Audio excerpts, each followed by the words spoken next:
નમસ્કાર, વાયની ન્યૂઝ ચેનલમાં આપનું સ્વાગત છે। હવે જોઈએ આજના સમાચાર। વડોદરા મહાનગરપાલિકાની વડી કચેરી ખાતે મળેલી સામાન્ય સભામાં 12 જેટલા કામોની મંજૂરી આપવામાં આવી છે। વડોદરા મહાનગરપાલિકાની વડી કચેરી ખાતે મળેલી સામાન્ય સભામાં 12 જેટલા કામોને મંજૂરી આપવામાં આવી હતી। વડોદરા મહાનગરપાલિકાની વડી કચેરી ખાતે વિકાસ કામોની ચર્ચા કરી તેના પર મંજૂરી મેળવવા માટે સભા મળી હતી। સામાન્ય સભાના અંતે 12 જેટલા કામોને વિવિધ કામલક્ષી કામોને મંજૂરી આપવામાં આવી હતી, જેમાં અમુક કામોને શાસક પક્ષ તરફે વધુ મતેથી મંજૂરી આપવામાં આવી હતી। આ અંગે વધુ માહિતી મેયર પિંકીબેન સોનીએ આપી હતી। ઘણા મુદ્દે ચર્ચા કરવામાં આવી છે। શું અગત્યના મુદ્દા હતા? કયા કામોને સર્વસંમતિથી મંજૂરી આપવામાં આવી? આજે વડોદરા મહાનગરપાલિકાની સભા દરમિયાન રેગ્યુલર 11 કામો હતા, જેમાં નવીન એક એમ કુલ 12 કામોનું આજે સભામાં લેવામાં આવ્યા હતા। જેમાં એક રિલાયન્સ ઇન્ડસ્ટ્રીઝ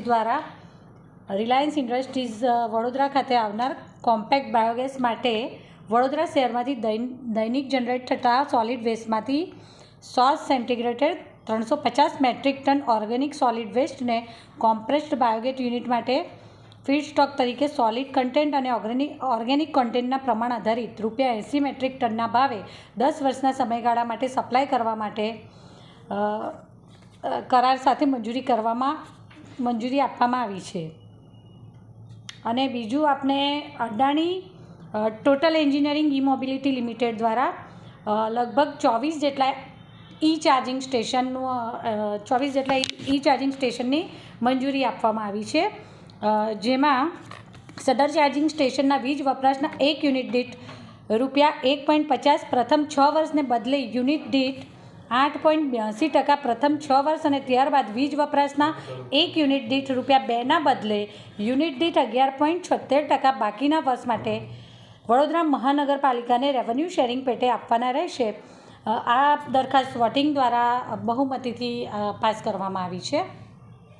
વિપક્ષ અને શાસક પક્ષના કાઉન્સિલરો પાણી માટે બૂમ પાડી રહ્યા છે। કાળું પાણી આવે છે, પાણી આવે, પ્રેશરથી ઓછું આવે છે, ક્યાંક કમી રહી ગઈ એવું લાગી રહ્યું છે। એ પાણીનો જે વિષય લેવામાં આવ્યો ત્યાં કામગીરી ચાલુ જ છે અને કમિશનરશ્રી દ્વારા જવાબ પણ આપવામાં આવ્યો કે ત્યાં કામગીરી ચાલુ છે, ચાલી રહેલ કામગીરી છે। ભાજપના કાઉન્સિલર છે તેમના દ્વારા આક્ષેપ કરવામાં આવ્યા છે કે પૂર્વ કાઉન્સિલર અહીંયા બેસીને કોર્પોરેશનનું હિત કરતા હોય તેવા આક્ષેપ છે, કેમેરા લગાવવાની માંગ કરી રહ્યા છે। આ બાબતે આપનું શું માનવું?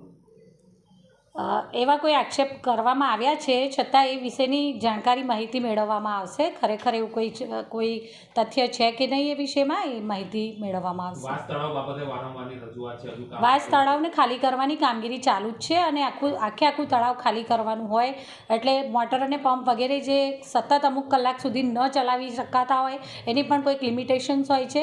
બાકી આ તળાવને કમ્પ્લીટ આખું ખાલી કરી અને પછી એના બ્યુટિફિકેશન માટેનું આખું કામગીરી કરવામાં આવનાર છે। તેથી ખાલી કરવાની કામગીરી ત્યાં ચાલુ જ છે।